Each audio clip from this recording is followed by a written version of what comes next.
Credit card scam தெரியுமா? தெரியும் எப்படின்னு சொல்கிறேன். என்னடா கிரெடிட் கார்டு ஆஃபர்லாம் வருது ஸ்கேம்னு சொல்கிறேன்னு பார்க்குறீங்களா? நோ நோ, அப்படிலாம் இல்லை. அதுலேயும் ஒரு சூட்சமாக இருக்குது. ஒரு பேங்க்கு சும்மா உங்களுக்கு காசு கொடுப்பானா? கிடையவே கிடையாது. அவனுக்கு ஏதோ ஒரு லாபம் நோக்கம் இருக்கும். உங்களை மாதிரி ஒரு 100 பேர் கிரெடிட் கார்டு கொடுக்கானா அதில் 10-20 பேர் கரெக்டாக கட்டிடுவீங்க. மிச்சம் 50 பேர் என்ன பண்ணுவாங்க? கரெக்டாக கட்ட மாட்டான். சரியா? அப்போ அதில் என்ன இருக்கும்? அதில் இருந்து அவனுக்கு நிறைய இன்ட்ரெஸ்ட் வரும். கிட்டத்தட்ட ஒரு வருஷத்துக்கு 30% மேலே இன்ட்ரெஸ்ட் போடலாம்.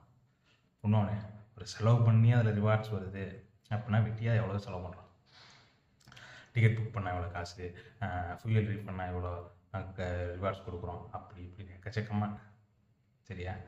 இன்னொன்று, ஆன்லைனில் ஷாப்பிங் பண்ணுவோம். கார் வச்சுருக்கேன், இது வச்சுருக்கேன், அதுக்கெல்லாம் கிரெடிட் கார்டு கூட ஓகே. அதை வச்சு ஃபியூயல் ரீஃபண்ட் பண்ணுறேன், காசு வருது. நம்மளை மாதிரி வெட்டி ஆளுகளுக்கு ஆனால் எதுக்கு?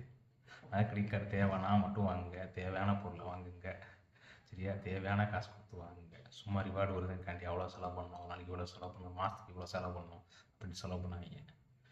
உருப்படியாக செலவு பண்ணால் தான் நீங்கள் உருப்படியாக வாழ முடியும், நல்லா வாழ முடியும். ஓகேவா?